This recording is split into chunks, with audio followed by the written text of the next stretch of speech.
doorbell at Jimmy's house. Now, when you come to my house, my doorbell sounds like this.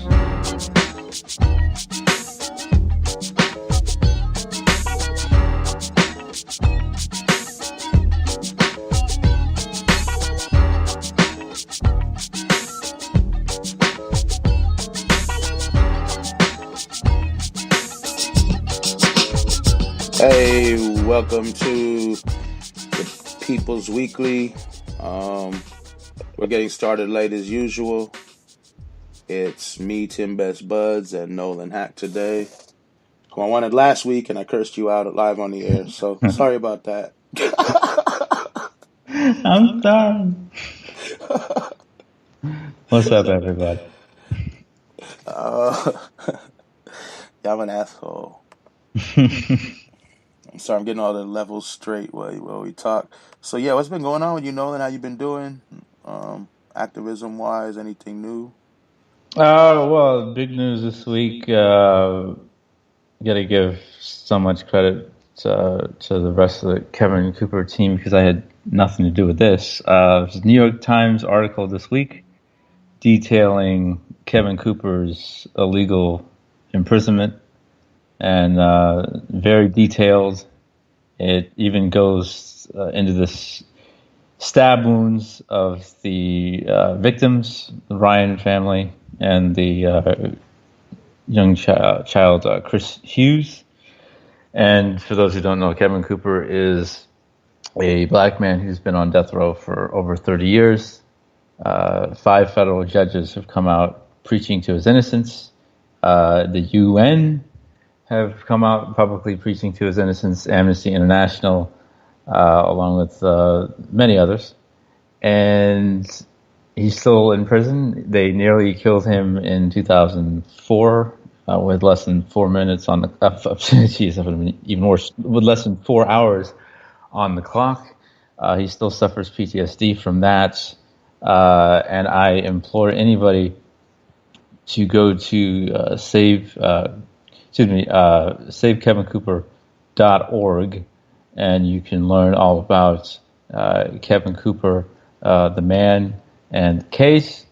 I'll put a thread I made about Kevin and his case. It has a lot of details about it in depth. I'll share that during or after the show at Nolan Hack on Twitter. But Kevin's case, as I've said many times, aside from actually putting a bullet in our brain, this is one of the gravest forms of racist injustice I've ever seen. And Kevin is a brilliant man. He's an activist from behind bars, which is not abnormal. You know, Mamiya Abdul-Jamal, you have Leonard Peltier, to name a few. And he writes amazing essays. He's written about Native and Black solidarity. He's including Standing Rock. He's written about American history, even George Custer and his demonic actions. And he even has an essay about his near execution in 2004. And it gives me chills every time I read it. So check out the article. I'll link it. All you have to do is type in Kevin Cooper, New York Times, and check out SaveKevinCooper.org. Dang, I couldn't get unmuted. Yeah, definitely do that. And you've done a couple shows with us just about Kevin Cooper. And we've done some with some other people as well. So yeah, just definitely support Kevin Cooper if you guys can. At least try to tweet out the hashtag every so often if you can't do anything else, if you're far away or whatever. Or get with Nolan, and he has a million ideas how you could help, I'm sure. Indeed, and please write to Kevin. He said multiple times that letters he gets from supporters keep him going and gives him hope. It's Mr. Kevin Cooper -C. Excuse me. Let me start that over. Mr. Kevin Cooper hashtag C-65304 space 4-EB-82 San Quentin State Prison, San Quentin, California, 94974. Please write to Kevin and show your support, show him some love. He does amazingly, he does so much for us from behind bars, and he definitely needs to get out. The man is approaching his 60s. He's been in there for more than half his life. Yeah, it's just a tragic case if you just go through it. But we had a lot of topics to talk about today, and then all this crazy shit went down between Trump saying immigrants are animals and not human, and now we have yet another school shooting by what now appears to be another white supremacist terrorist that they'll say is mentally ill and was a good guy and was just misunderstood. I'm sure they'll go through all the bullshit, but he's a terrorist. He's another white supremacist. He had an Iron Cross. He had a bunch of Nazi paraphernalia. The first people he followed on his Twitter account were the Trump family, of course. The same shit we see all the damn time. But before we get into that, we had going through the news about what's going on with everything. As far as People's Radio, Nolan, what's going on with I know you've been going through a lot, but do you have any idea what's going on with? You had two shows you were talking about. You had the Who's Culture, then you had the other one that you were thinking about working on. Yeah, Who's Culture was so fun to do. We had to put it on hiatus for a number of reasons. One, my health, and two, my new co-host is dealing with a lot, which I won't get into for privacy issues. But the soonest we can get that back up, we will, because one, it's fun to do. People seem to enjoy it, and it's a fun, informative show where we can vent. And especially since my new co-host is indigenous herself, it will bring a great mixture of Black and Native issues in the entertainment industry. Native people are completely misrepresented and not represented at the same time in Hollywood. And if you know anything about Hollywood and Black people, you know there's a whole bunch of racist mess going on there as well. And we always like to take the mask off of racism in Hollywood and how white supremacy and Hollywood are tied at the hip on Who's Culture. We had another show that we were thinking about doing, and I still want to do it with different Black activists, different Black intellectuals, called The Rap. And really just any Black issues, entertainment, activism in the community, personal shit we're dealing with individually, and just have a conversation on the air. And I need to get my body back to a decent point and get those things back on the ground and back up and running again. And hopefully that will come very soon. And with summer coming, it'll be two great shows to put back on the air. Or one show to put back on and another to start. But yeah, I'm looking. Go ahead. I was just going to say, you never run out of topics with what we talk about on People's Radio United. It's there's even this show in particular, this episode, we had a number of topics that you always put together, Tim.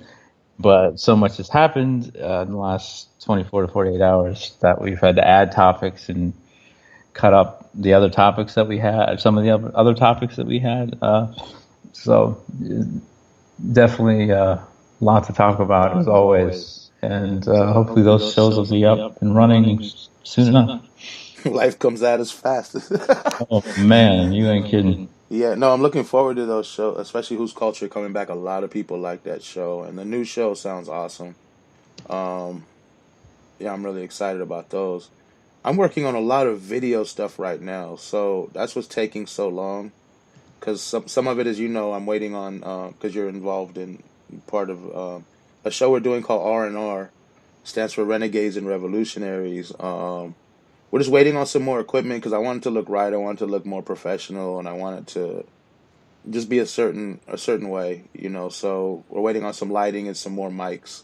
Those should be here, depending on the shipping, within another week, maybe a week and a half.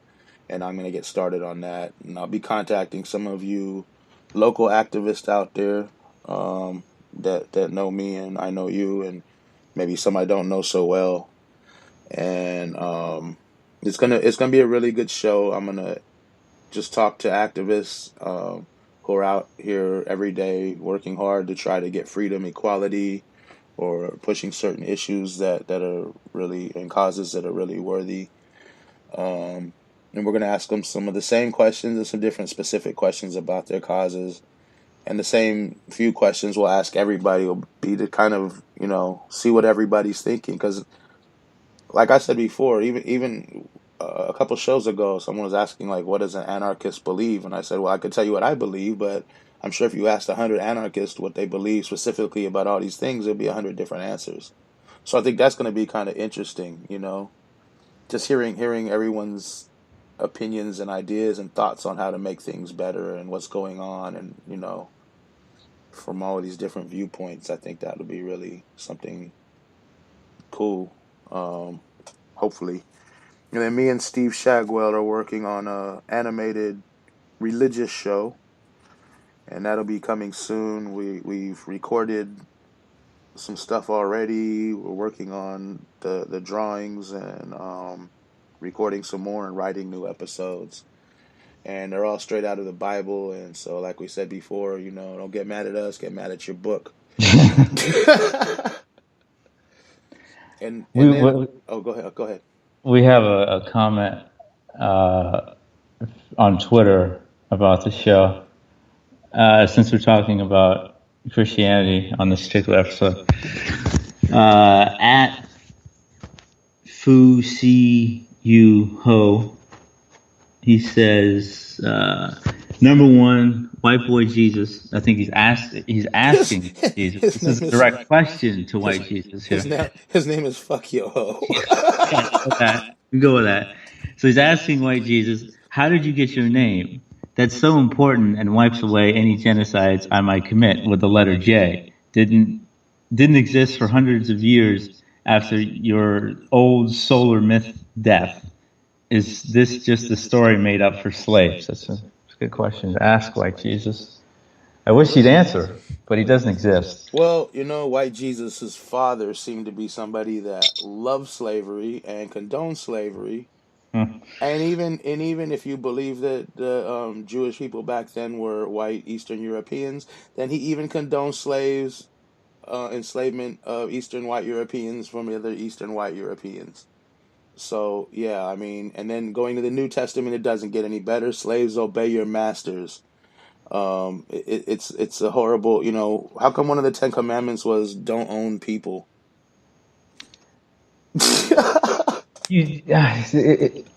The 10 Commandments is supposed to be very simplistic rules for people to follow in their day-to-day life. And well, how about people are not a commodity, or people are not property? That should fall under the treat other people like you want to be treated. But with Christianity, consistency doesn't really hold up.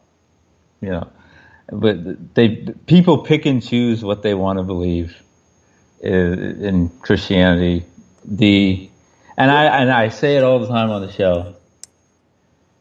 There is a difference between white Christianity and real Christianity. I'm not saying, the original Christianity is right or wrong. All I'm saying is there's a big difference. And the Christianity that is taught to the masses nowadays, it's just hypocritical garbage, and the Christians pick and choose what they want to believe. And one of the great hidden facts of history is the doctrine of discovery by the Catholic Church. In the 15th century, the Pope at the time, the Pope at the time wrote a document up saying, "Hey, we're white, we can go anywhere in the world, Europeans, and if they're not Christian, and if they're not white, we can take their land and kill them. We can take their land and kill them." And that's still used, that doctrine of discovery is still used in U.S. law.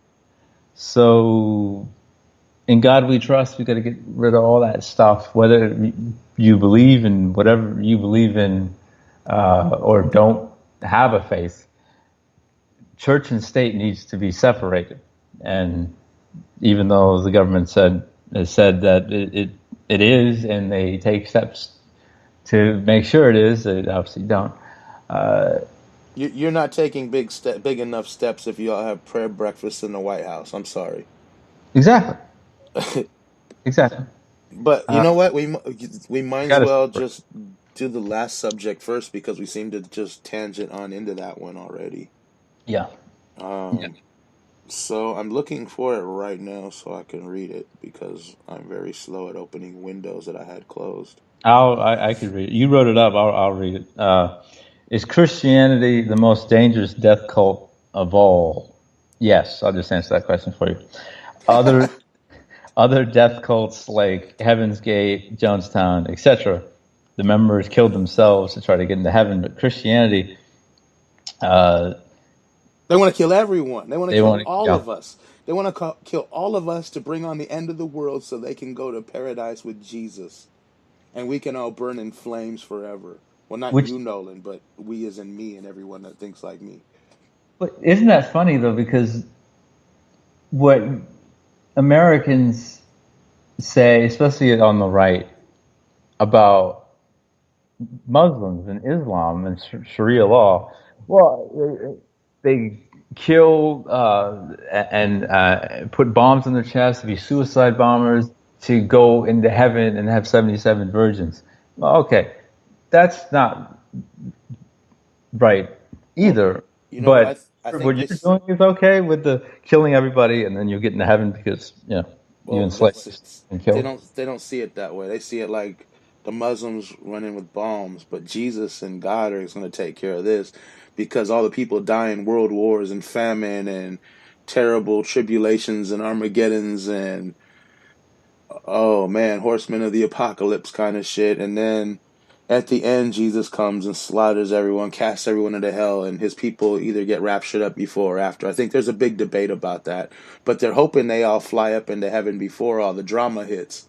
So I think a lot of these people, especially these evangelical ones, they believe that they're gonna like ascend into heaven in their bodies, and everything's gonna be and there's gonna be all these millions of Christians missing off the earth, and the rest of us, well, not you, Nolan, the rest of us like me, are gonna be suffering because you'll be in the air with the rest of them. At least half of you will, if Jesus is white, right? Oh, Jesus is actually white. I'm screwed.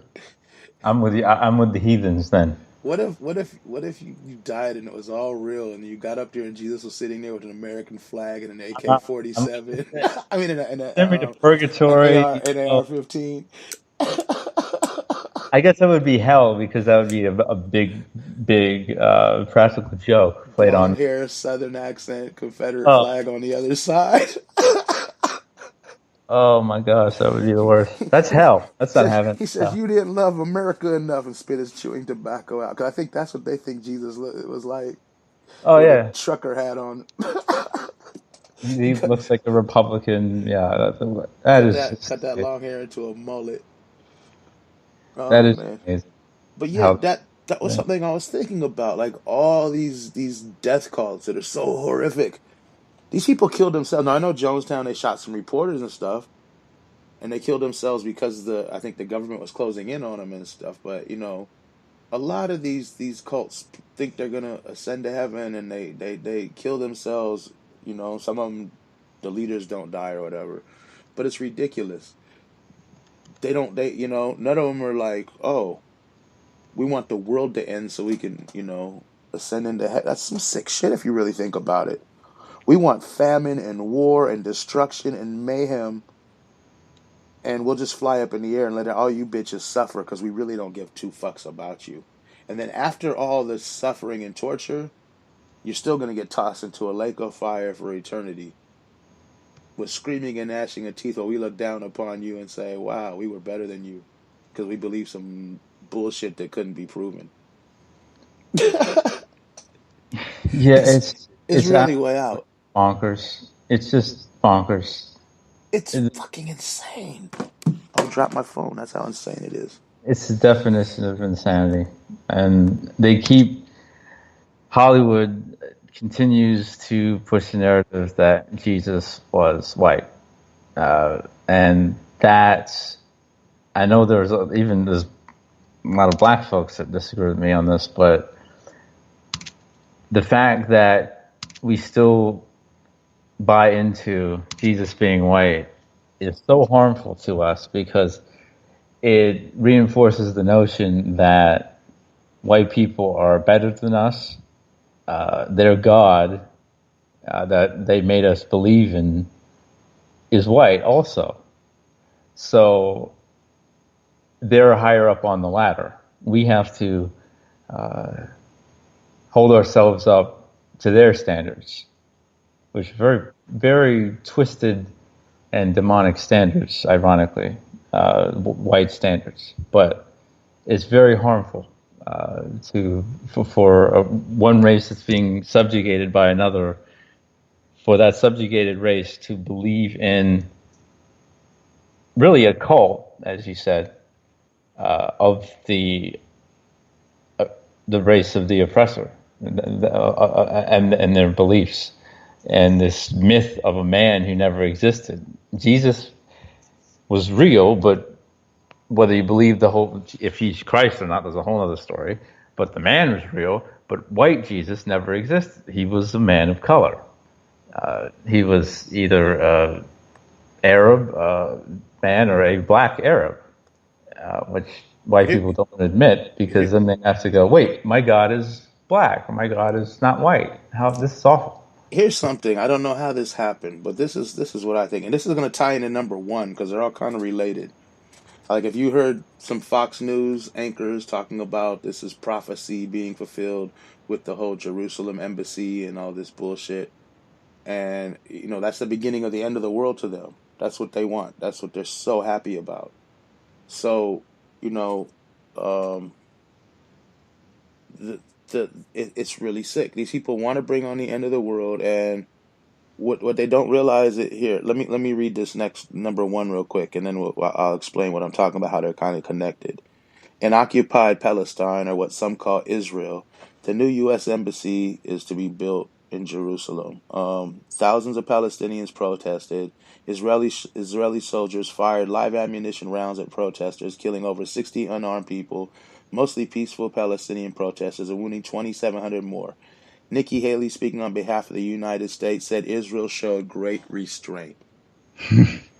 So now we have News host saying this is prophecy, this is beautiful, this is what the Bible says at the end will happen, and we have her saying Israel showed great restraint. Now these two things together, they have why do the Christians support Israel no matter what? Because the Bible tells them no one should go against Israel. It's the God's chosen. You know what I mean? Mm-hmm. And now you have these Eastern Europeans who are saying they're Israeli. They're the original Jewish people. They throw a white colony in the middle of Palestine.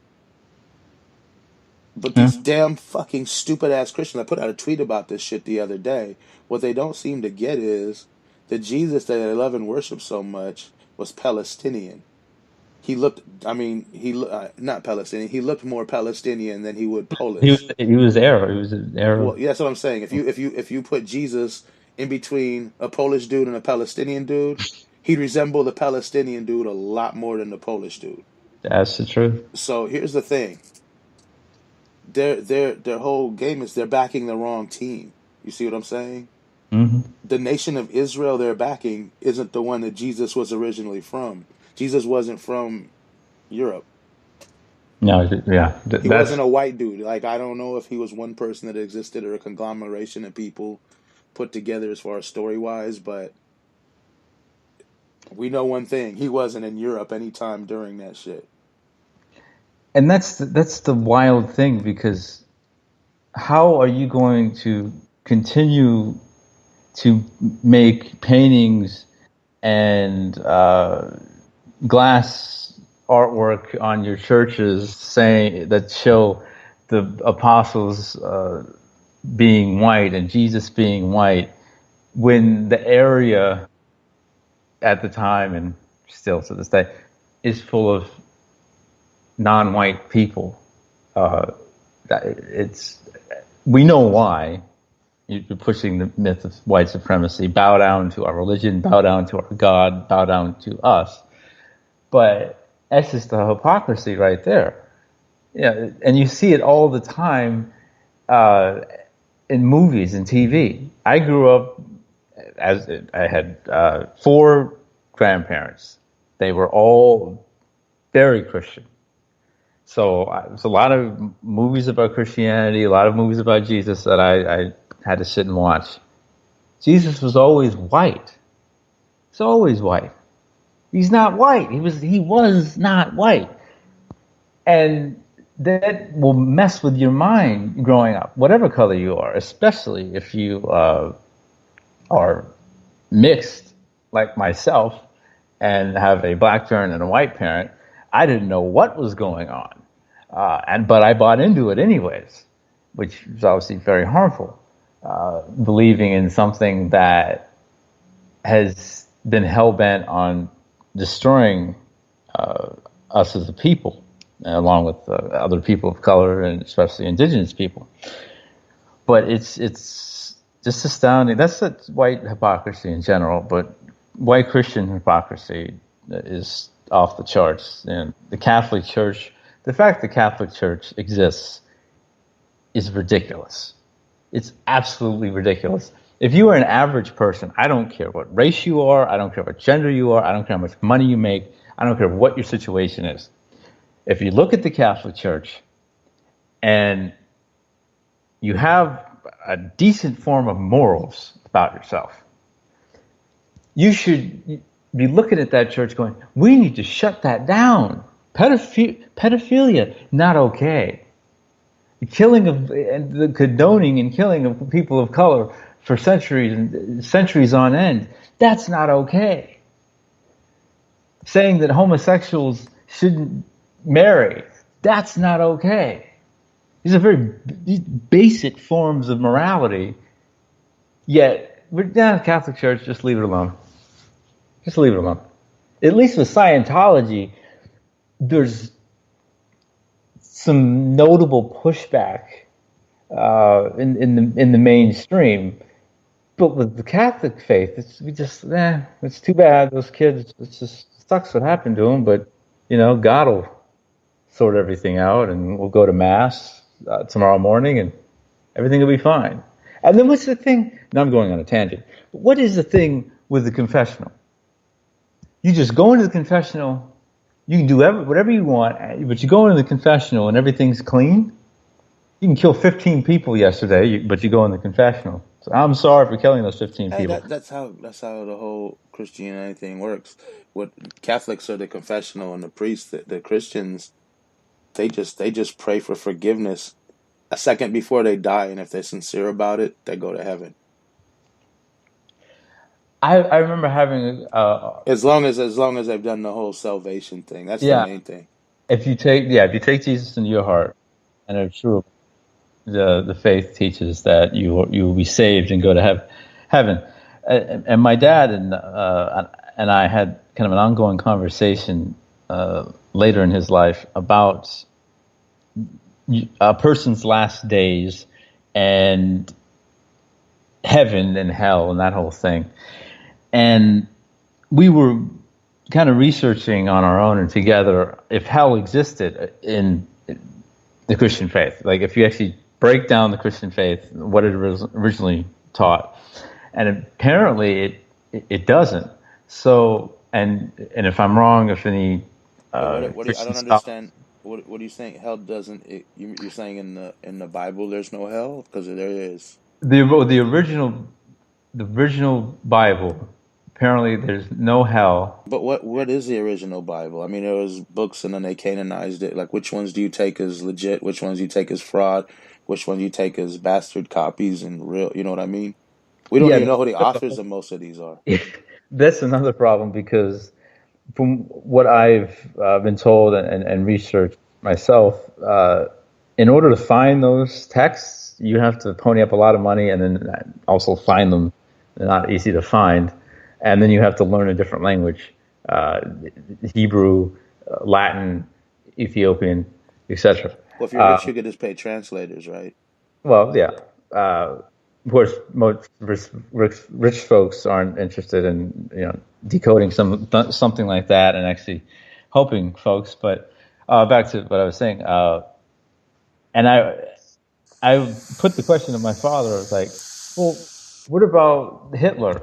He killed himself, right? So doesn't God say suicide isn't right? And apparently suicide is not a sin in terms of you won't go to hell if you commit suicide. That's not like an end game. Because I grew up thinking if you commit suicide, that's it, you go to hell. It's not in the Bible, I don't think. Yeah, so in theory, according to the new doctrine of Christianity, of white Jesus, the Church of White Jesus, Hitler could have just said, "I'm sorry," asked God for forgiveness, asked Jesus to come into his heart, and then put the bullet into his head and bit on the cyanide capsule, and he'd been saved. Yeah. Which shows you how ridiculous this cult is. Well, I mean, I think going back to the Scientology thing, I think the only reason they separate that is because most of the other ones follow the same characters. You know what I mean? They're all based off of the Judaic kind of religion, and then the Christianity came, then Islam came, and Christianity was based off some older religions. It's just a bunch of ripped off things, and then Scientology comes with Xenu the alien, and they're like, "Holy shit, this doesn't have any of our characters in it, man."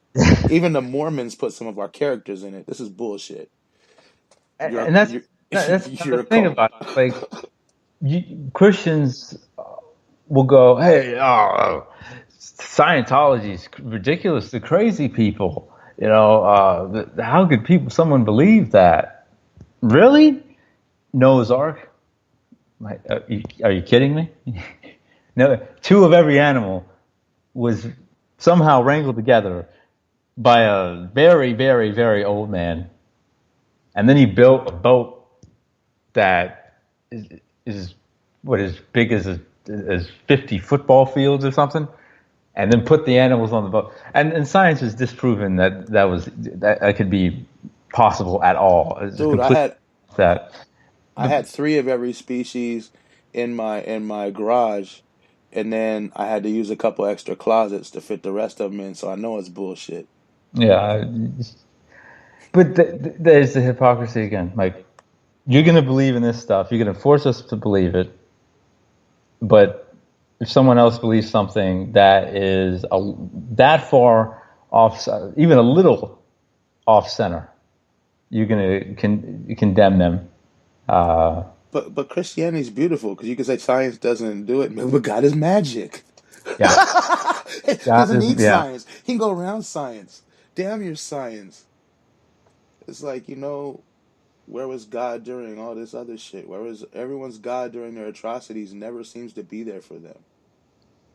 Yeah. I mean, where was Jesus during the Armenian genocide? The Armenians loved Jesus. Where was Jehovah during the Holocaust? You know what I mean? Mm-hmm. Where's Jesus been during slavery, Jim Crow, the current Jim Crow? 2,000 years ago, these cats was all up in everybody's business, talking, forcing people to do shit, doing all kinds of crazy, taking away people's free will, putting plagues on things, and then they just disappear and be like, "Well, y'all got technology, you don't need me anymore." Just I'm a little skeptical, man. Well, I mean, you should be. It's the thing that is presented is bullshit. What is presented to us today as Christianity is so far from true. It's not even funny. And putting my own beliefs aside, it's it's just hot garbage. It's hot garbage, and I wonder about that myself. What you said about where was God during all these atrocities? Now, Satan is something that exists in the original text, and I wonder why God has let so many horrible things happen to Black and Indigenous people. Why, at least in recent times, in the last Because number white Jesus is a white supremacist who loves America. that yeah, well, but speaking is me as a still a Christian, amazingly. Why in the world is either God letting this happen or God letting Satan do the worst things to us imaginable year after year after year after year after year, making me wonder, like, maybe I need to just run away from this. And I've had that thought for a few years now. My problem is, and I'm trying to rectify the problem, I don't know which Western African nation I come from. I don't know what faith my people, or faiths my people believed in, my ancestors. So I don't have a chance to get a full world view and a fair shot at figuring out for myself what I want to believe in. Because if your culture gets taken away, you're kind of running around you're kind of running around like a chicken with its head cut off. May I make a suggestion? Shoot. I would think of it like this: culture is one thing.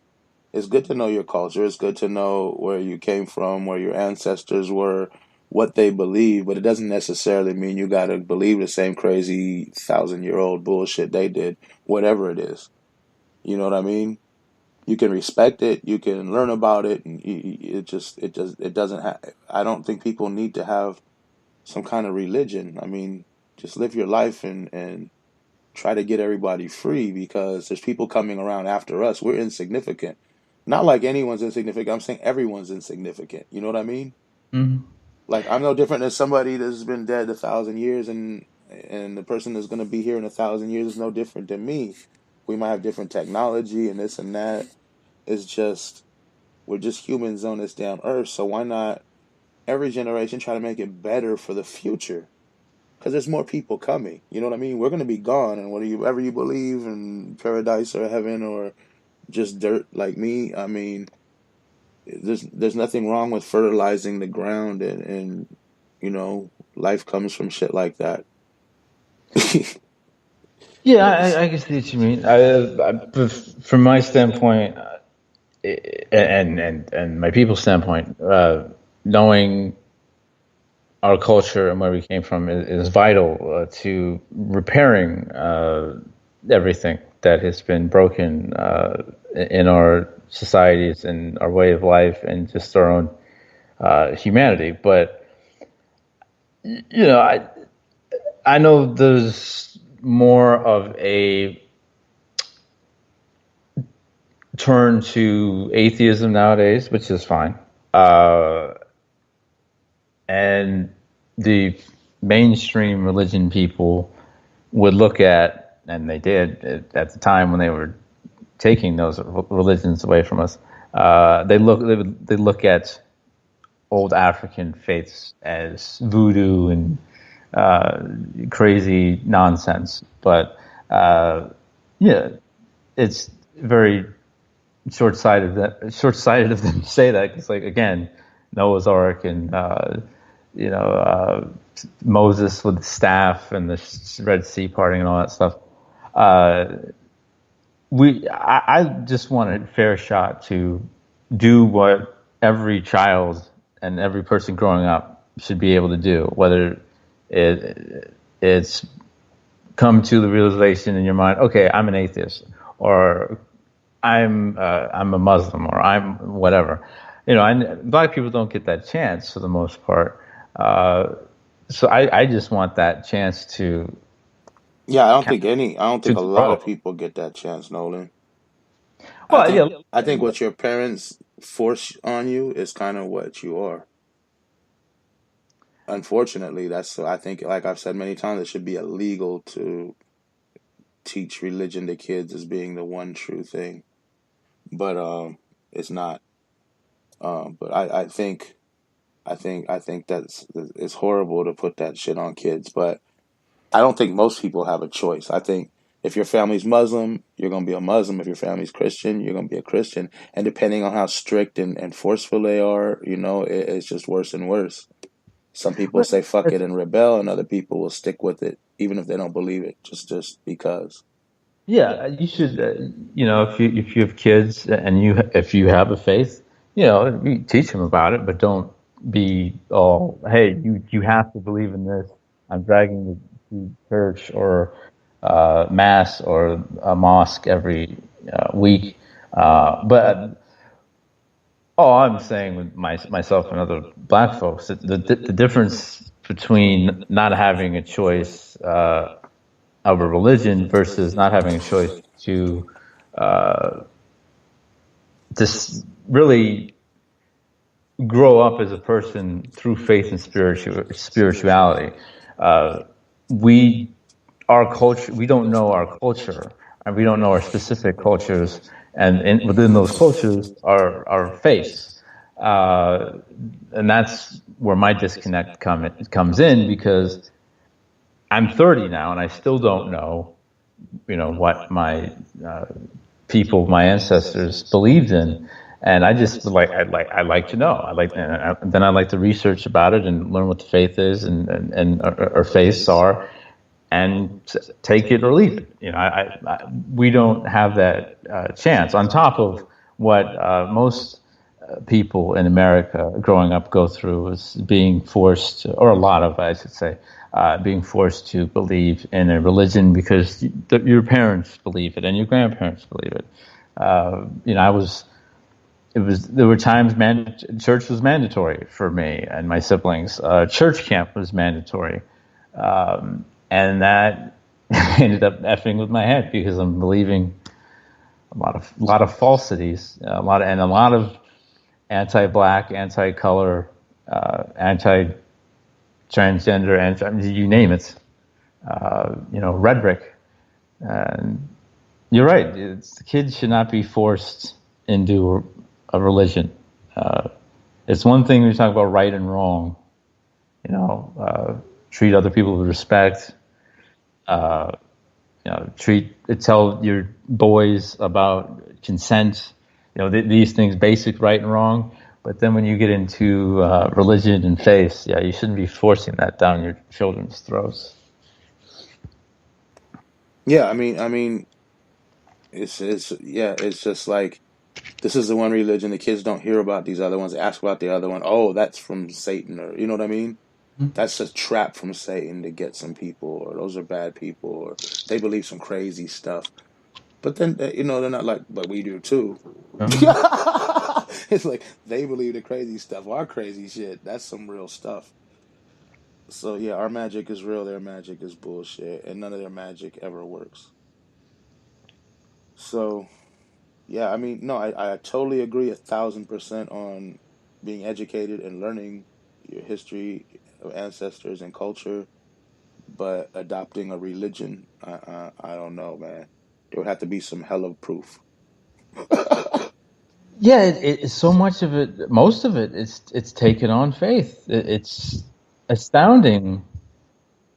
But But no, then like, again, what do you do taking on faith beside religion? Like, what do name some things in life you do that rely on faith other than religion? that's a good question. Well, faith in my ancestors that we're actually going to get out of this, because I struggle with that a lot.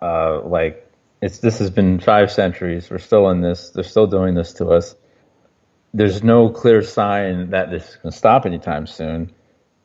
But I have to have faith that it will. I have to have faith that the work that I do is making a difference. That's hope. That's not faith. Well, wouldn't it be, faith? I do think spirituality can take different forms. And when black folks say the word ancestors, that's a form of spirituality. I think having faith that, Harriet and Malcolm are looking down at us, or just they're aware of us, and they're helping us and pointing us in the right directions. Faith that's actually a thing, that they're gone, their physical form is no longer here, but their spirit lives on, and they still guide us, and they still teach us. And obviously, the words that they have said are documented, and we can read it and study it and take it into our own lives. But just the faith that, hey, they're still helping us, even though they're still gone. I would say, that takes some faith, because Yeah, I mean, I see it in two different ways. I see a real way that they're helping, but they're not doing it. It's I don't even want to get into this. It's a whole nother. We're on a hell of a tangent. You know that, right? you always get into like one or but two, 3 or 10 tangents with but real quick, religion. I would say they're an inspiration to you, and or to anyone's ancestors, hopefully, if your ancestors weren't racist fucks or Nazis or something. But they're inspiration, and it's your past and your future's kind of dedicated to them. You know what I mean? Mm-hmm. I think that's more what it is, other than like people in the sky looking down, like in The Lion King or some shit, with wind blowing above the moon. I think it's more like, just knowing that they were there and what their struggles were and what your struggles are kind of connects everything and puts things into perspective. And you're like, if they got through this, I can get through this, and future people can get through this. So yeah, I mean, I see where you could call it faith. I don't agree that it's faith, but that's just a minor technicality, semantics. Exactly. So the next topic is Well, we hit like two or three of them in this whole tangent, true. so it was a nice tangent, because it was. I know if Glenn was here, he'd be like, "Oh my God, Yeah, this was not what I signed up for." not again. Um. So yeah, so we did 1 and 4. So yeah, here we go. The CIA is soon to be run by Gina Haspel, a known torturer. Thank you, Democrats. Yeah. I said that for all the people that the Democrats are so good. It, Yeah. I turn on the media, and man, it doesn't matter unless you got the Fox News and the Breitbarts and the Tucker Carlson's racist Nazi things and all this other stuff, and they're like, the Democrats suck, the Republicans are awesome, Trump is a god, he's doing the best for the world, is in better shape, the blacks and Hispanics are in better shape. That's how they say it, right? Then Mm-hmm. you go to the other side, and they're like, African Americans and Latinos are in horrible shape because of Trump, and this and that. If only we had a Democrat in office to save us all. it's Yeah. just, it's It's just, it's like what. And then you have the other ones that try hard, and they're like, the Democrats are screwing up, but we need to vote for the Democrats. That's amazing. That is just amazing to me. That voted out stuff drives me crazy. Because whoever you vote out, you're going to replace them with the same type of people.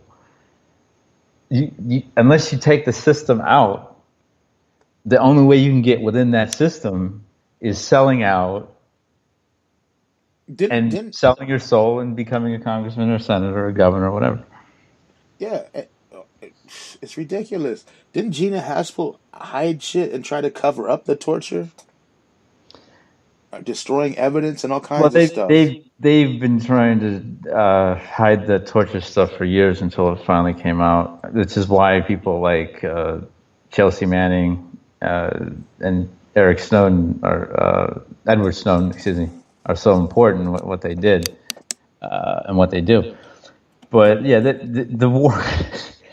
Here's I'm gonna I agree try with the to. did part. Oh, well, Chelsea, yeah, did. Yeah, I haven't said anything bad about Edward Snowden. Uh, Chelsea and Assange, I've trashed them because yeah, they're on the other side. they sold This out. is some of the torture that she has, I guess, taken part in or pushed through, Oversaw. okayed, oversaw, yeah. Suffocated with waterboarding, subjected to mock execution with a drill and a gun while standing naked and hooded. Goodness gracious. I'm going to put a trigger warning on this, so if anybody wants to mute their radios or computers for the next 10 seconds, do it now. Anal rape through rectal feeding. Okay. Threatened that his mother would be sexually assaulted. And there's Well, I'm sorry. The part that was supposed to be muted or whatever. What the hell is rectal feeding? I've never heard of that, and I've heard of all these other things, but that's one thing. I guess they hid that from me because I knew I wouldn't be able to. What the hell?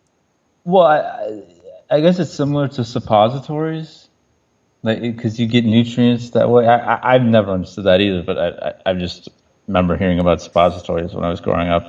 So So they give them nutrients, like shove nutrients into their body through their anal cavity. yeah, I think that's what that is. What the hell? Yeah. Like, why is that necessary? Why can't you just give somebody food, water, pills, or whatever just to swallow it? That's just the whole thing. You're torturing them. Okay, The, I the other guess. one that's listed is lifted off ground by arms while they were bound behind his back, after which a medical officer opined that soldiers may be dislocated, inferring that your shoulders are going to be dislocated. Okay.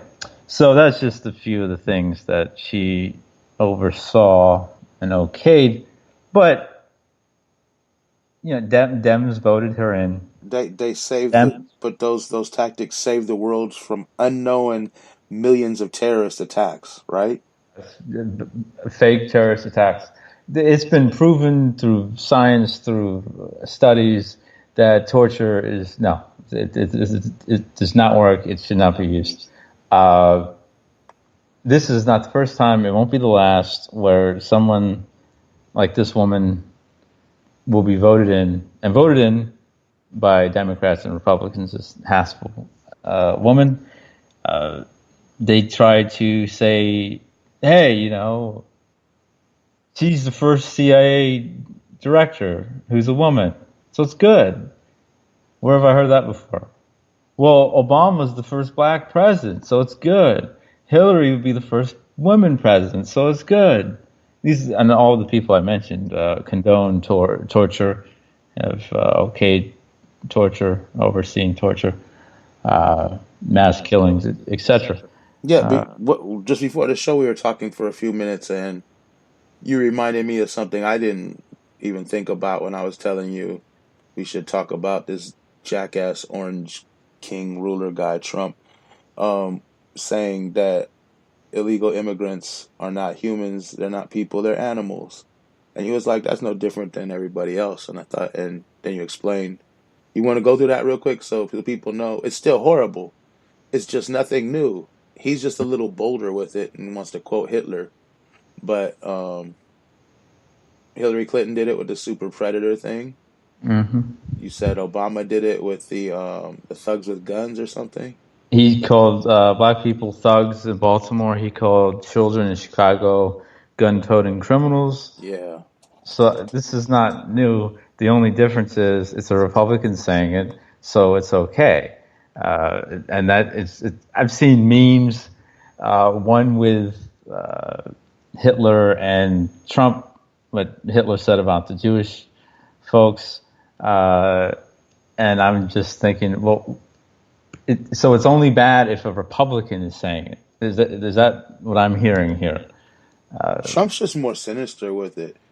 That's what we said before. Like, the Clintons, for some people, thought they were cool. I don't know why. I never could figure. They still do. I mean, the thing with Trump, like you say, he's the most openly racist president since Harry Truman. Who was a Klansman. And as evil as Obama was, it's still hard not to like him and his family. You're like, oh man. Oh, geez, yeah. You know what I mean? It's just like they just seem like such awesome, great people. If there was no policy and no terrible shit behind them and bailouts and all this and that, and A lot drones of it, yes. and then deportations and I can go on and on with terrible shit Obama's done. But I'm saying if none of that happened, they'd be great people, right? Like No, they look if they it. were just, that's what I'm saying. If you just went by the way they looked and smiled and acted, you say these are awesome people. Like I could be friends with these people. These people should be my neighbors. These people should, you know what I mean? I want them to work with me and be around me all the time. Trump, you don't feel that way. His whole family's just disgusting Yeah. pigs. It's like, ugh. So when he says it, it just seems so disgusting and fascist because you never get those moments of what a great family these people are. You know what I mean? I don't think anyone's ever said that about the Trumps. Well, maybe the Clintons, because they've been friends with the Trumps for so long. Other than them, I don't think anybody likes that family. The Clintons and Trumps are very much alike in a lot of ways. But people like the Clintons. It's astounding. But then there's that covert racism versus the overt racism, Yeah. and sometimes the former is more dangerous than the latter because you don't see it coming, and since you don't see it coming, they could build it up to something you could have never imagined, like the crime bill, for example. It's very, very tricky business, and the presidents have been saying stuff like this since there were presidents, since George Washington. Mr. Franklin, who's on your $100 bill, okay, he's not president, but I'm going to start with him anyways. He's a founding father. It be the design of Providence to extirpate these savages in order to make room for the cultivators of the earth. Of course, he's talking about Native people when he said that. Wait, real quick, can I comment on this? Go ahead. Benjamin Franklin said that he called Native people savages.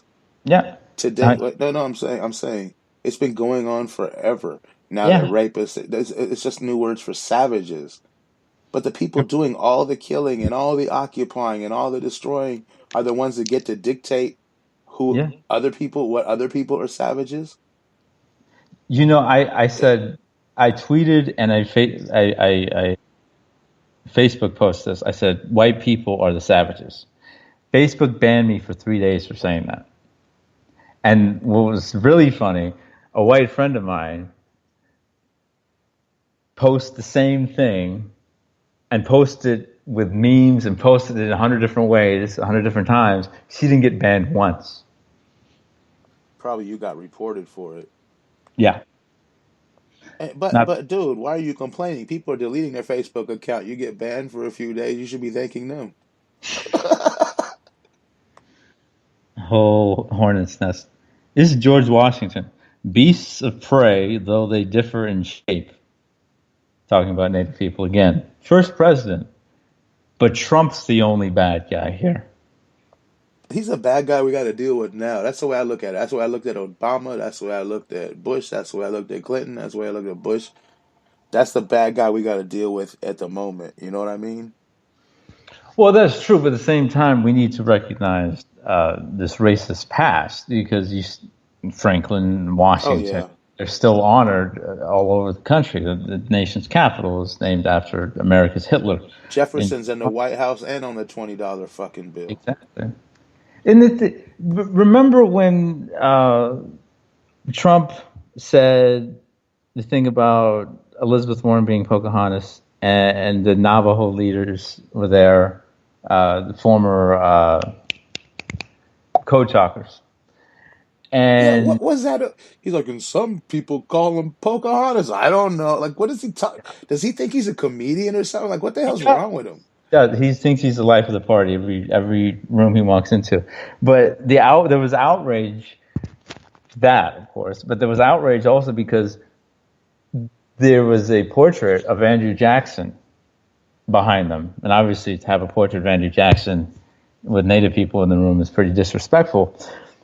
But there are portraits of presidents. All the presidents have been horrible racists and bigots. There are portraits of presidents all over the White House. So you see Trump with in front of a picture of George Washington. You'll see. In fact, I saw Trump in front of a picture of a portrait of former First Lady Hillary Clinton. I didn't hear anybody talk about that. I saw Obama with a black. It's one of the most disgusting pictures I've ever seen in my life. I saw Obama with a black child in his arms, not his own, looking at a portrait of Abraham Lincoln, a man who tried over and over again to deport all the black people that's in the United States, not back to Africa, it would have been to Latin America and South America. I didn't hear anybody talk about that. He chose. Yeah, they did. He chose Lincoln. That was the thing. They choose, and then just like Jackson was chosen by Trump, but nobody talked about that. Now, right there, that's a great point. Nobody talked about the first black president picked. Well, he shouldn't have picked any president. I'm not partaking in this game, but since he did, first black president picks a man who's a white supremacist, said he detested abolitionists, said that black people should never be judges, lawyers, doctors, they should never touch white women, that we are inferior to them, that he says, I will never believe in the equality between the black and white races. I think the safest... Obama's taking a picture in front of that with a black child, no one says a word. I think the safest bet is Jimmy Carter, man. If you're going to have a picture of a president up, that's the safest out of all of them. Who's safer than Jimmy Carter? If you had to have one up. See, I seem out of order when I say this. I say Gerald Ford because he was adult. I'm not going to deny that. Gerald Ford was not a very intelligent person. But because in part he was adult, and because he only had 3 years, he didn't do that much damage by comparison. He still did horrible things to a bunch of people, including my own, like all the other presidents have. But he did the damage that he did by comparison to any other president, including Carter, who quashed African uprisings of liberation during his presidency. He actually gave Israel training, military training, and gave them countless weapons. Of course, but I'm only not presidents do that. But I'm not who did. Yeah, exactly. And I was thinking about this the other day. He went after Ford and Nixon. Okay, now Carter, like Clinton, like Lincoln, like Obama, is supposed to be, pro-black and help the black people and savior the black people. Okay, well, there's policy that Nixon put in there when he was president, the war on drugs, which is just a covert plan to get as many black people in prison as humanly possible. Yeah. Carter didn't repeal that. He was fine with it. He was absolutely fine with it. So that's why I go with Ford, because he had one of the shorter terms of president, and he was nothing got done. too much of adult to get anything done. That's why that makes sense. I was going by the person. I didn't think about that, but I was trying to go with the person that's the least evil, maybe the lesser of all the evils. That'd be a very tough decision, or that'd be a tough thing to theorize, because they've all done so many horrible things. Even if you took the last four, okay, so Trump, actually Trump, so he wins that. Take Trump out of it. Obama, Clinton, Bush, and Bush. Obviously, I didn't say that in order. It's Bush, Clinton, Bush, Obama. Yeah, who? I mean, I can't pick out of those four. That's why I went with Carter. Obama deported more people than any president ever. He gave the police, the former slave patrols, more money than anybody in U.S. history. He dropped tens of thousands of bombs, killing countless Arab people and Arab children. I mean, the list goes on and on. He put Reagan was a Ku Klux Klan loved fucking racist piece of shit. Yeah, if you had Reagan, yeah. He put all this into. He's the one that really kicked all this shit off. Uh, You don't think so? well, let's see. I grew up. I was born in '87. I'm trying to remember my life in Los Angeles when I was growing up. There's always racism around. I always noticed that. But I don't know.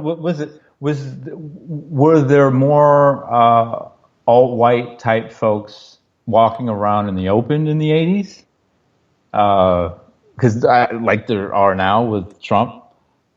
I mean, there were a lot of Nazis back then, like in the punk groups, and you know what I mean. Nazis would show up, Maybe you can argue he did a respawn of but it that. wasn't like that. He had the conservative white people loving him, and the Klan backed him. He was using Klan slogans, Southern strategy. Yeah. I mean, yeah, Reagan was a horrible person. Oh, Reagan was awful. Awful. And the scary thing, I mean, the war on drugs and just say no, all that started with Reagan, didn't it? well, the war on drugs was Nixon. Just say no stuff with Nancy Reagan. That was her thing. And letting so many people in the LGBT community die of AIDS. Yeah, George Bush, and he was connected to him and Oliver North and all those people that flooded crack cocaine into the streets to destroy generations of black people. I mean, think about making this shit. Ghettos out of nothing, literally creating the ghettos, just like they created the reservations for Native people. And that groundwork was laid by Nixon and Reagan for sure, in terms of the drug war and then also the I guess being flooded in. I guess maybe Nixon started, but Reagan definitely kicked it up. And Bush, oh my God, Bush. That's my rocket sound, by the way. Yeah, and then Clinton with the crime bill and the three strikes law. Yeah, and that's something that people need to understand here. You know, one, again, none of this is new. Presidents have been saying and doing these things since George Washington. Okay, but then you have to look at a pattern with a lot of these things. When you look at the death by cop. Yeah, that's been going. That goes back to the slave patrols, obviously. But you look at Nixon's war on drugs, and then you look at Reagan's flooding of drugs into the black communities, making it even harder for us to stay out of jail and prisons. And then you go with Mr. Clinton with the Clinton crime bill that Joe Biden authored. Just absolutely throwing us into prisons, just like Nixon, but modernizing it and putting 100,000 extra cops on the street, putting billions upon billions upon billions of dollars into private prisons and making new prisons, new jails. And oh my God, there's a group of Democrats that want Joe Biden to be the next presidential candidate. Of course. Holy hell. I didn't know you knew that. Oh, yeah. I mean, they tried to get him to run in 2016. There was a lot of money put into that. And they're all horrible. It doesn't matter who they're going to put in. And I've been trying to theorize who I want in there, who will be the least annoying and awful person. Keith Ellison, I don't know. I'm trying to think. I mean, I definitely don't want Bernie again, because those Bernie stands are insufferable and Bernie is horrible. It doesn't matter who you put in there. They're gonna bow down to who's giving them money. It won't matter. I just like it to be as the least amount of annoying as possible, because the last election was the most annoying election in modern times.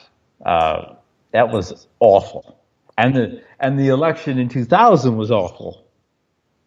It couldn't even get that one done correctly. It's a big spectacle for money making, for the press and all that now. Oh yeah. I mean, it's like a joke. It's like a farce. Pick one of these evil people, and then if you don't pick right, we'll tell you who won in the electoral college. In fact, they still have electoral college. Are you serious? I What? mean, we're just gonna keep all these things from slavery around, and then You know who could have stopped all this shit years ago, but chose to sell out and suck corporate balls over, stand up for the people? Nancy Pelosi. ugh. All she had to do was impeach Bush for war crimes and torture and everything else. And you know what? She lied, she got elected, and then didn't do it because she's like, God damn it, that could have been me one day. I'm not going to do that. That's how corrupt these people are, man. They fucking full of shit. These politicians need to know there's consequences for this shit. Presidents need to go to prison. There Congress needs needs to go to prison. Senators need to go to prison when they do shit like this. well, there needs to be consequences. The problem is there never are. Pelosi doesn't even want to impeach Trump. She voted against impeaching Trump, and I mean, He's making her so much money oh yeah, with the tax cuts for the rich. She's one of the rich. oh yeah. Fuck Nancy Pelosi, man. I hate her. I don't know why these people seem to love her. Oh, she's a Democrat. She's so wonderful. No, she's not. She's a piece of shit. We get into these conversations with those people all the time. Well, there's Camilla Harris, Tammy Ducksworth, Hillary, Bernie, you name it. Horrible, horrible, horrible, horrible, Yeah, horrible. Yeah. like, this should not be a conversation. These are the worst people on the But planet. that's how these people are conditioned now. They're Yeah, conditioned to say they're better than this fascist looking monster who wants to be president forever and hates everybody and tries to look like an authoritarian dictator, always making that mean face, never smiles or anything. They're way better than this guy, so I'm a slave anyway. I'm gonna never be free. I'm never gonna have shit. So I might as well pick the nicer of the two evils. You know what I mean? How sick is that? That's the only choice these people have. when they buy into the lesser two evils proposition, they buy into the system. The system will save us. There's a lot of buying into things that are the definition of harmful. This system is set up to, well, Someone said I can't do anything to make change without working from the system. If I really cared, I'd run for office. yeah, Someone told me that, that's and then I said, what? that's a myth. I mean, I'll take my own people. Was Martin Luther King a politician? Was W.E.D. Du Bois a politician? A politician? Was Sojourner Truth a politician? Was Malcolm X a politician? Is Kathleen Cleaver a politician? You know, give me a break. Well, what I said was, you're right. None of those people are politicians. Politicians don't do shit but fuck the people over. But what I said was, we don't need to work within the system. We need to shut the system down and destroy it. Oh no, what does that mean? Well, because we need everyone. We need millions of people in the streets in every city. Like I said a million times, shutting shit down. Nothing moves. No one makes money. No one goes anywhere. You're fucked until we get what we want. That's like a strike for real. You can't get to work because there's no way to get there. Every street's blocked off. They don't have enough police because we have too many people. They call in the military. We ain't moving. Fuck y'all.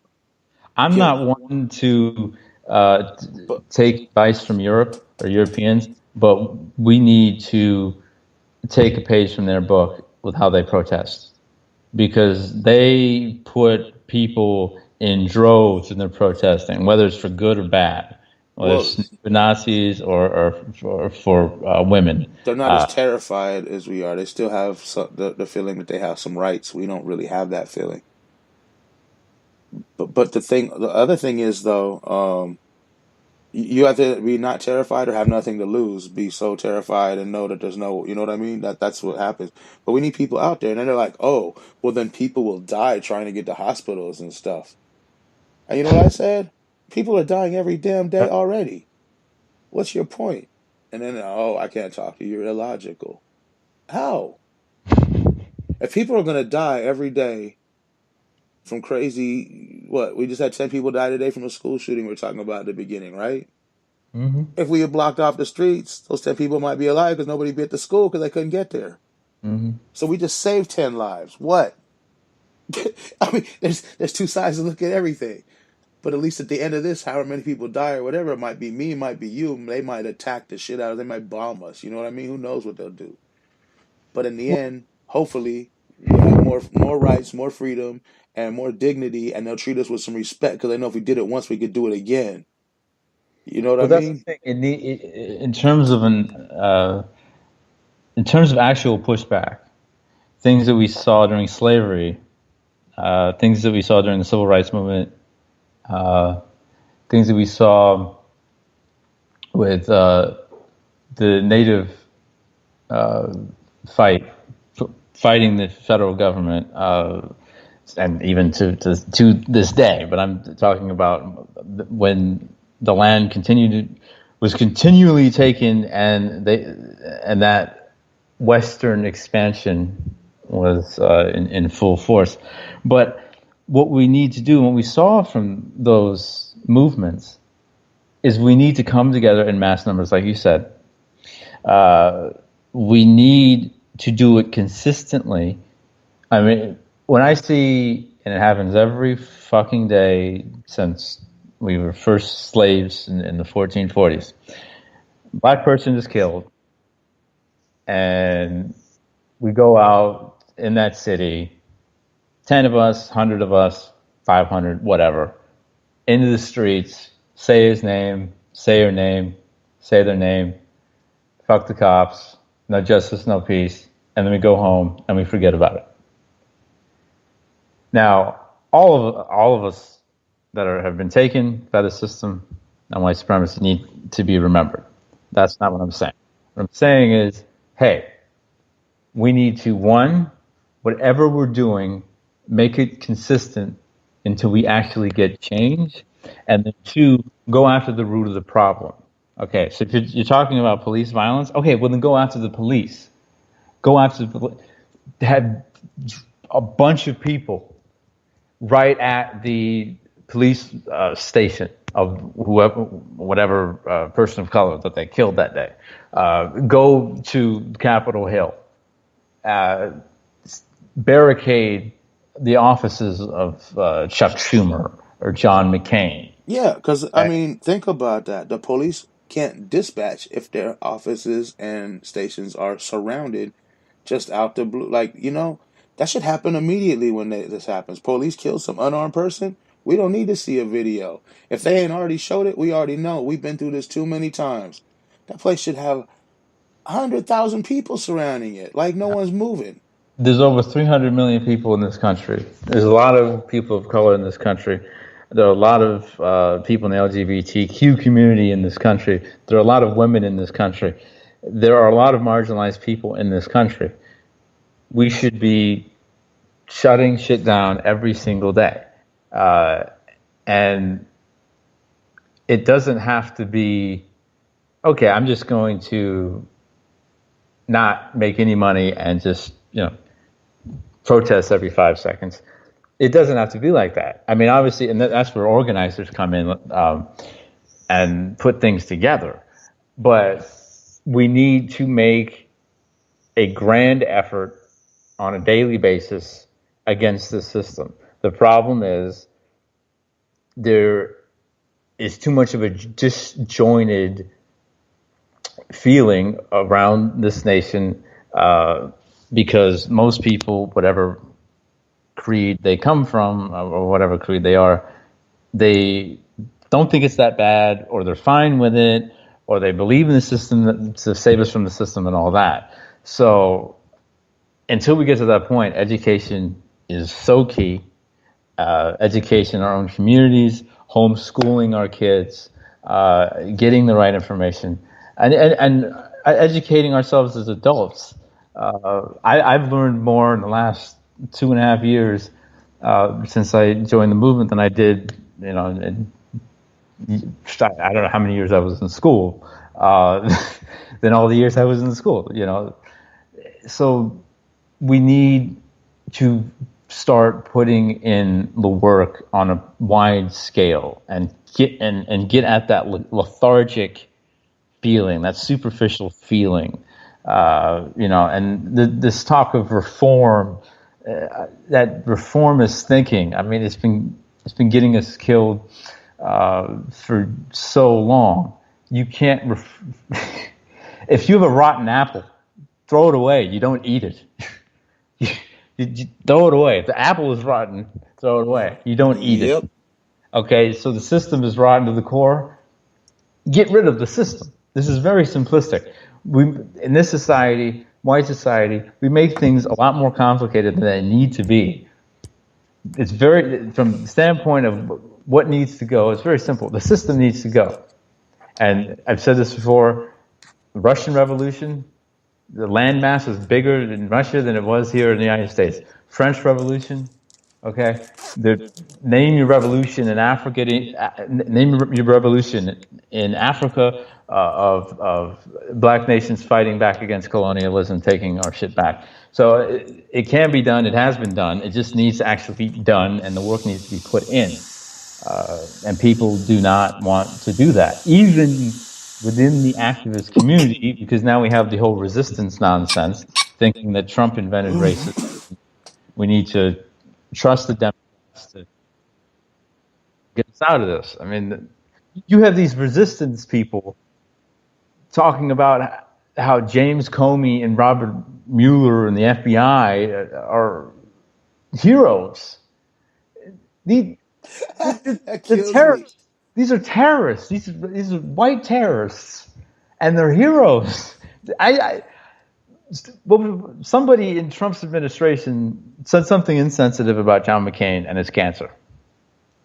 And then you had a bunch of people on even the left going, "Oh, yeah, John McCain's the hero. How dare you say that?" That was the worst thing anyone's done in history since someone called Sarah Sanders a liar on stage. The white outrage is amazing to me. They'll pick the most ridiculous things to be upset about, and a lot of that is just to distract us from the point at hand.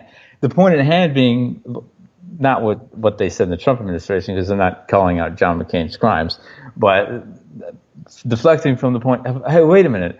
Can we actually talk about who John McCain is? Him as a politician and as a person. Him not wanting Martin Luther King Day to be a thing. Him oppressing Native nations in Arizona. And we can talk about that. Him making Sarah Palin his vice presidential nominee. Are you kidding me? He's a hero. Well, that's the thing. I don't understand this. We got a few more minutes left. But that's the thing, man. I don't understand. I even put a tweet out about it the other day. Like, why is it that I don't know what I put in the tweet? I'm going to paraphrase, but why is it when someone dies or someone gets really ill, all of a sudden we have to treat them like they're a great person and respect them when they was a piece of crap? That did Hitler go to the hospital one day and they're like, oh my God? It's like if someone's a bad fucking person, they're a bad person whether they're sick, dead, or alive. Fuck them any way they are. I don't understand how you can't speak ill of the dead, or you can't talk bad about someone who's going through something. How many people's lives are they destroyed and murdered and killed? And, you know what I mean? With their wars and their policies and all this and that. I don't give a dang about them. I wish they died long ago before they had a chance to do all this shit. I've never heard anybody say. And you brought up Hitler. No, I was using that as an example. I was like, "What's next?" Is that No. This one I was about to say. I've never heard anybody say, "Man, I'm sure glad that British officer didn't kill him when he had the chance in World War One, because Hitler would have been dead. We wouldn't have had Hitler." The same people that. No, we're glad he lived. Kennedy, Ducksworth, people who I'm just using people who fought in wars. We're glad they're still alive. Like, war is horrible, no question. Yeah, but why are we glad these people are still living or getting through things? Tammy Duckworth, Zionist, funds Palestinian genocide, funds the killing of the planet, takes a blind eye to Native and Black genocide, name it, and she had a baby. I hope that baby lives to be 100 years old and is nothing like her mother, and she brought the baby to Congress, and everyone's like, oh my gosh, it's amazing. She came back and she had a baby. She's such a hero, and she's amazing. What the hell is wrong with you people? People have babies, and women should be respected for having babies. In fact, we don't. And pretty much every species of mammals can do that. Yeah. Okay. Yeah. So why are we making her out to be a hero just because she had a baby? And Democrats were the ones praising her, liberals. If Nikki Haley had a baby and then brought it to the UN, they would be saying the same thing. But it's all about protecting their interests, whichever side of the coin they're on. And then at the end of the day, they're all at the same. They're all on the same side of the coin, which is America and this system and this government protecting it at all costs. You don't hear if you type in the resistance hashtag into Twitter, or that blue wave hashtag, blue meaning Democrat in Twitter, you won't find majority of the tweets being about Black lives and stopping Native genocide or stopping what's happening to Palestinians in the Middle East. You'll find Comey and Mueller and Trump and Stormy Daniels. Like, y'all's priorities are just jacked up, absolutely jacked up. This is what you're worried about? No. My people are slaves in Libya, and you're talking about a sex worker who had sex with the president, and that should be the biggest story. Unbelievable. Democrats' logic is we hate black people and women. Yeah. Because we didn't support Obama. We didn't. No, you and me do. Because we didn't support Obama or Hillary, and that's their that's their test right there. If you don't support our guys, then you don't like black people and you don't like women, obviously. Mm-hmm. Oh yeah, they're just so dumb. True. How about you get somebody worthy? How about a black woman who's worthy? And no, not Kamala Harris. I said on something that said I want Assata Shakur for president. And someone said, there's no one like that now. Well, we need to get someone like that then, right? And it would have to be... Why do we have to have somebody that's a politician that, I'm not looking for a politician. We have to have a politician. I want a regular-ass, broke-ass person that suffered in this system and don't want no one else to go through what they had to go through. I think it would have to... I think the system itself wouldn't allow someone like Angela Davis to become a legitimate candidate president, but let's say, for the sake of argument, that did happen and it was possible. It would have to be people-funded, crowd-funded, outside of third those party. Thank you. Yeah, when you join one of those two parties, it's over. It's over. When you join one of those two parties, you support racism because both of those parties at one point had been a party of the racists. Yeah. Both parties were created in the name of white supremacy. I'm saying technically, I know they've always been the party of the racists, but I'm saying, quote unquote, like the Democrats are the party of the Klan, the Republicans are the party of the Lincoln. Now the Republicans are the party of the KKK and Nazis, and the Democrats are the party of the jackass. So whatever. Oh no, the Democrats had Obama, so they're not racist anymore. Bullshit. The Obama Foundation. That's actually a thing. He learned from the Clintons well. He learned from Master Bill and Master Hillary very well. He's making himself a lot of money after his 8 years. Making himself a lot of money.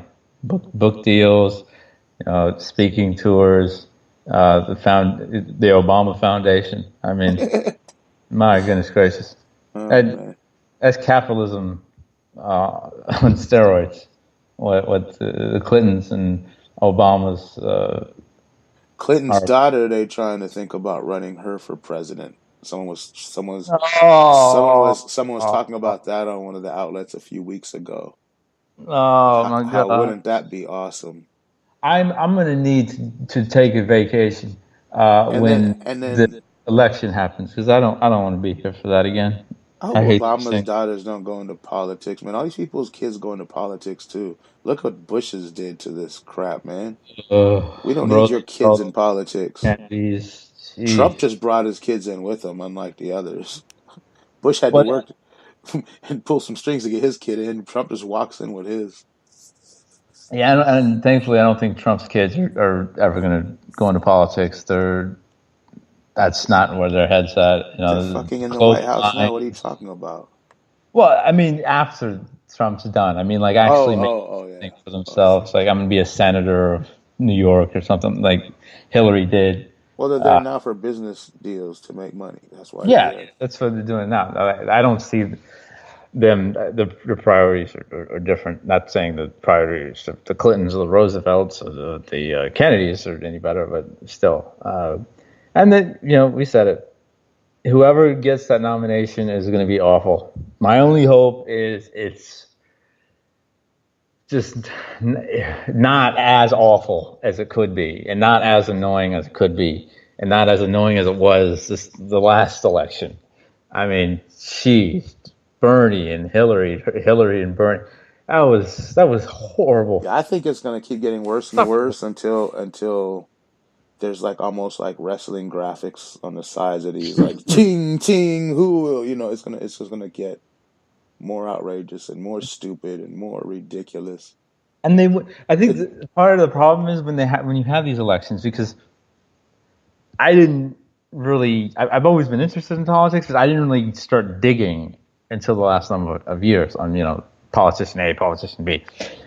People don't talk about what the politicians actually do and have done, and what their actual ideology is. You couldn't have an honest conversation about what Bernie Sanders was as a politician and as a man. You could not have, and you definitely could not have an honest conversation about Hillary Clinton. You couldn't have you couldn't have an honest conversation about Donald Trump even right now. well, He's a white supremacist. No, he's not. Why are we debating? their policies depend on who's paying them. Well, and then even within that, people touted Bernie to be a champion for the people, a fighter against Wall Street and the big banks. He's taking money from Deutsche Bank, Goldman Sachs. Okay, he's a part of that. He's a capitalist. He freaking endorsed Hillary. So all this stuff they said about him, well, that's not really true. We're gonna have an honest conversation. No. Yeah, they deify these people, whether it's Trump, Yeah. Clinton, Sanders. They And really Bernie, do. they treated him like Jesus. It was terrifying. It was absolutely terrifying. That's what Trump's people do, and that's what Clinton's people do. That's the thing. It's like a cult. We've said this before.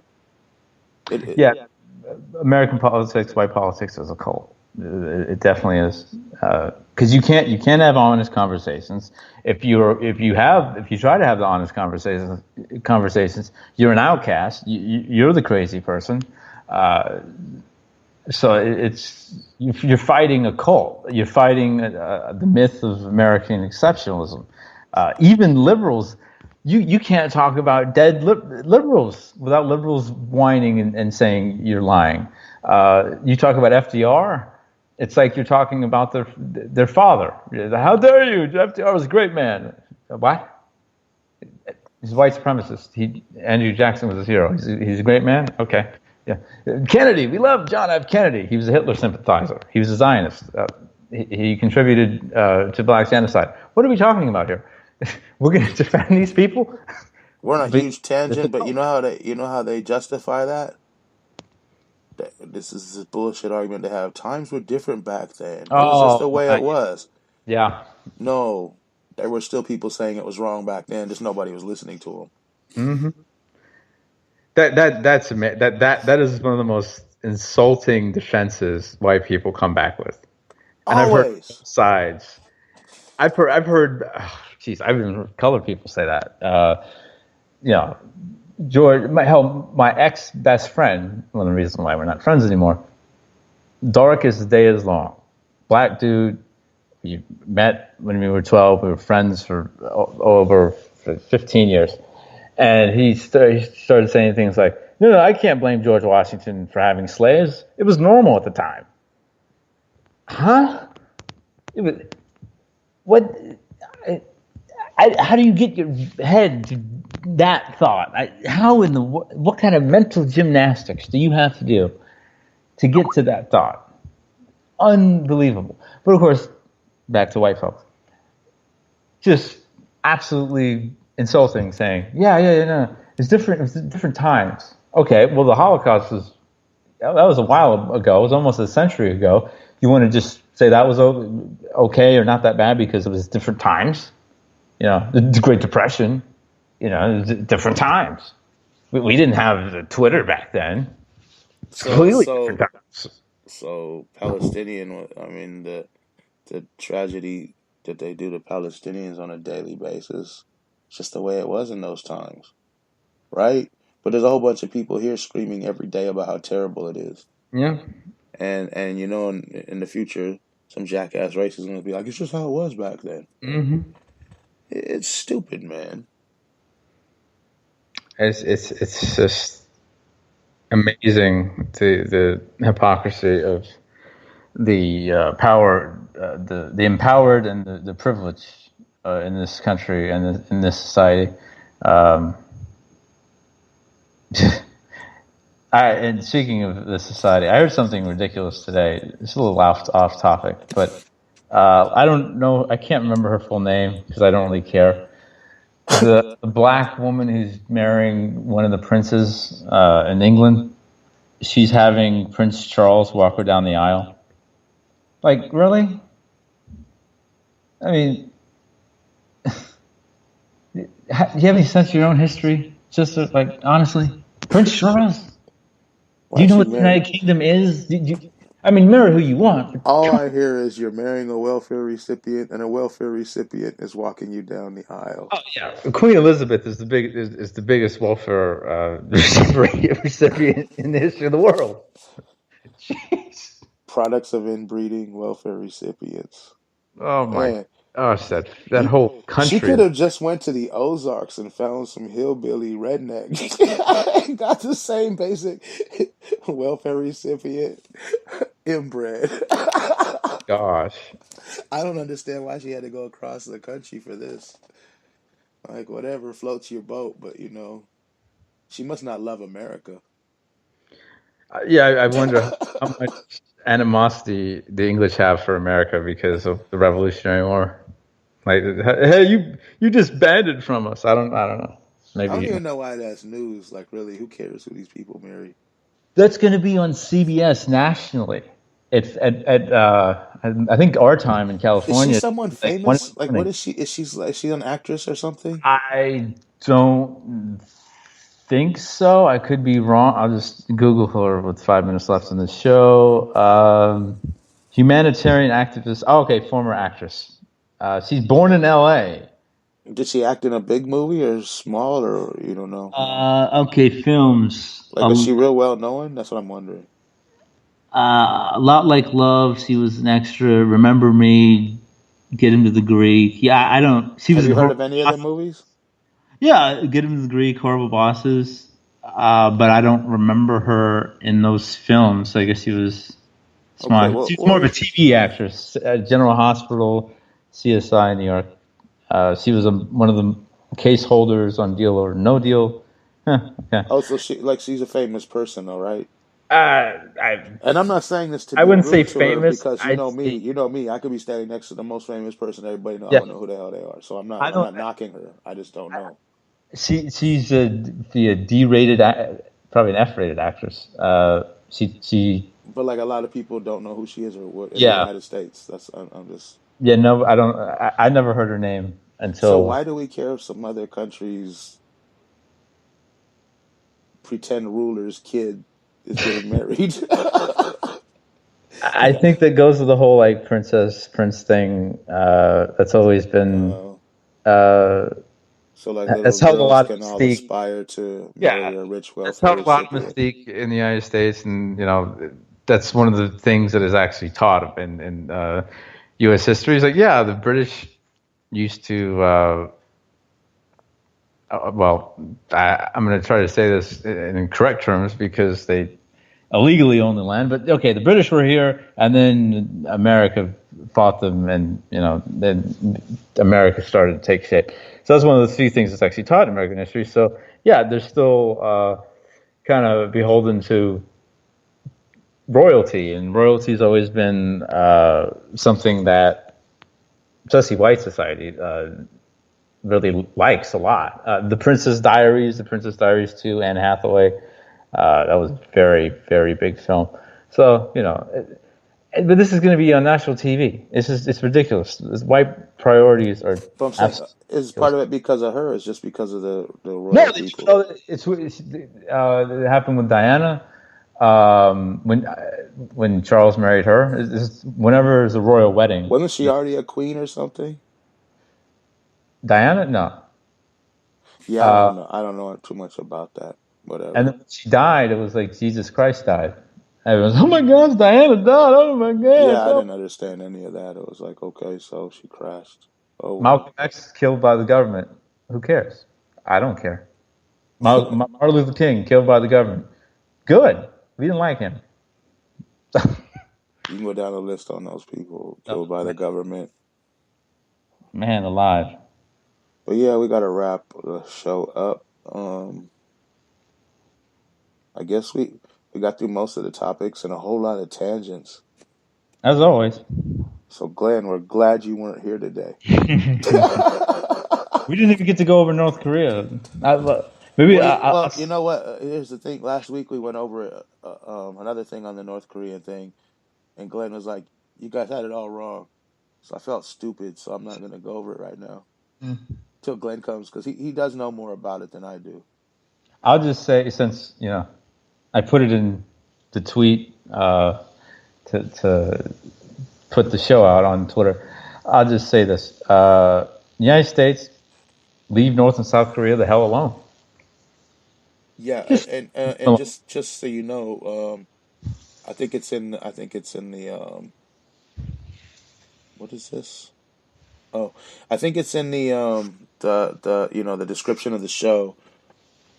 But yeah, North Korea had backed out of or supposedly is going to back out of the talks that were scheduled for peace between North and South Korea.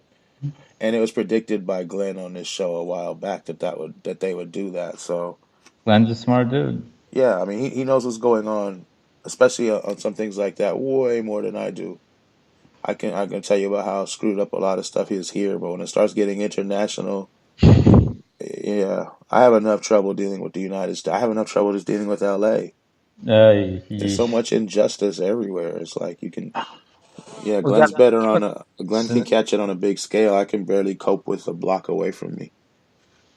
well, it's important to have different perspectives, and it's always a privilege to share the airspace with you and Glenn and others like Shagwell when he's on. But that's what we need: different perspectives, learn from each other, so we can finally get out of this mess. And Santa Fe high school shooting. How many? It's just amazing. It's amazing. These things keep happening, but the public is so lethargic. Just do not care. Yeah, these things happen, and then they're like, don't disrespect the Nazis and the racists, and just hear them out. Let them talk. Just ignore them. Yeah, this is what happened. If What did that guy Kanye was say? knocked out or beaten or dead, none of he wouldn't be able to kill anyone. If we had the streets blocked off, he wouldn't be able to kill anyone. So yeah, I'm right. Everyone else is wrong. Sorry. Kanye said, "Why don't we just try love? We've been trying love for hundreds of years, brother. That ain't working. They ain't interested." Is this the same Kanye that said slavery was a choice?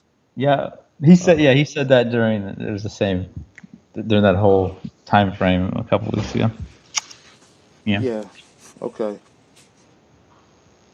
Hey, Snoop did a real quick before we go. Snoop did a video responding to that. Did you see that?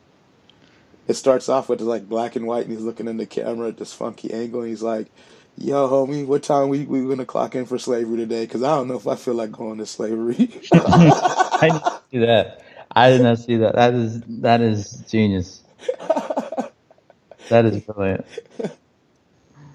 He was Snoop's just, brilliant dude, yeah, man. that was funny though. What time you clocking in for slavery? Because I don't know if I feel like going to slavery today. I'm checking that out as soon as the show is over. Indeed. Cool, cool. All And right. So thank you, Nolan, as always, and thank our listener or few listeners. Um, and that's it. We'll see y'all next week, and keep an eye on our YouTube channel. We have a lot of new stuff coming over there soon. Also, some of the shows like what's the other show called I do? The People's Manifesto. mhm. That's gonna be both. Like it's gonna be on Spreaker and YouTube, so you can listen to just the audio or you can watch the video, and they'll both make sense. Actually, I figured out something that people have known for centuries just now, so it'll be awesome. Better late than never. Yeah, there you go. So yeah, thanks everyone, and we'll see y'all next week. Save Kevin Cooper. Peace, y'all.